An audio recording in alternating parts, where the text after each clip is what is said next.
In one of your talks that I heard, you emphasized the qualities of humanity. In other words, you say at one point, it's good to have a sense of humor as a Marine. Mm-hmm. Talk a little about that, because it's not what we normally think of. Obviously, there has to be a sense of purpose. Yeah. But that keeping in touch with your humanity is important. Well, I'm here on this campus for the Nimitz lecture series, and I would just tell you, in studying him in preparation for this, it was very clear that as difficult as his task was to take over the war in the Pacific with the Pacific Fleet on the bottom of Pearl Harbor pretty much, he never lost sight of the fact there were human beings on both sides of that war. He did his duty. He dealt very strong blows against the Imperial Japanese Navy and Army, but he never forgot there were human beings on both sides. And the task is so grim, and I'm a Marine infantry officer. We're people who close with and destroy the enemy in what we could call intimate killing. You cannot go into something like that and not be changed. So at times, a sense of humor is almost like body armor around your body. This is armor around your spirit, as you keep your spirit from going so grim with some of these situations that it actually deals damage to your spirit. I think too that when you look at this sort of aspect, the only way you can return young men, and again, I was in the infantry, and the infant is known as infantry, infant soldier, young soldier. The only way you can return them to civilian society as better citizens is to make certain you don't allow the grim aspects to basically define them. They've got to be able to do very bad things without becoming bad or evil in the process. That is a tough line, and it takes constant nurturing of the young men who oftentimes are so young, you're in a role of loco parentis. You're acting really as their parent. Now let's talk about leadership and the essential elements to that. Now, you've had an extraordinary career in terms of different roles. So first off, what is your philosophy of command, really? Well, it's a great story. The Marine Corps actually attracts certain kinds of young people from our society. So there's the aspect of who joins the Marine Corps. There are many people who would never consider it. And I understand that, respect that, and actually the Marine Corps encourages people who don't think that's the right place for them not to come in. Because you need people in this kind of a situation who really want to be there, because they are going to, the veneer of civilization, I'll put it this way, is going to get rubbed off them and leave their character revealed.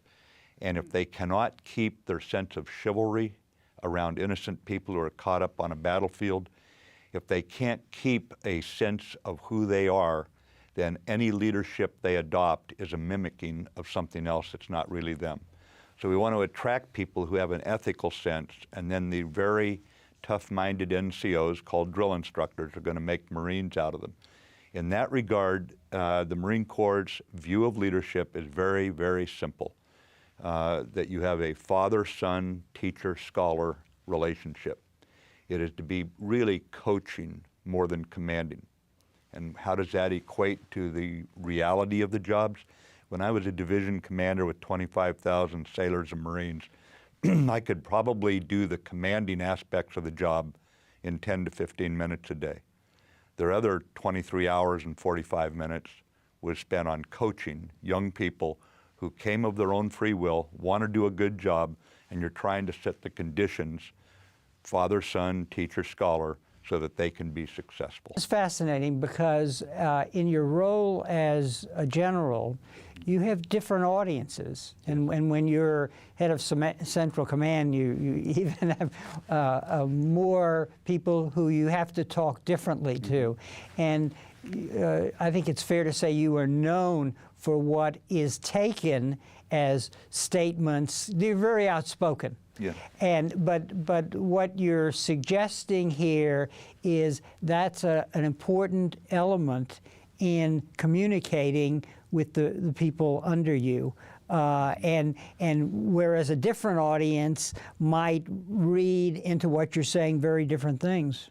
It's gotten me cross-wired with people at times, but it never caused me to apologize, to take it back. I never changed my style. When asked once, where do you think you get the right to speak like that? I said, last time I checked, it was in the U.S. Constitution, the Bill of Rights. And I'm in the Marine Corps, but I'm not just in the Marines. I'm in the U.S. Marines, and I consider myself a U.S. citizen. Obviously, I never tried to upset anyone. It wasn't my goal to do that. It was to convey a purpose. But at the same time, I never thought I had to patronize young men who were 18 and act like they couldn't understand something.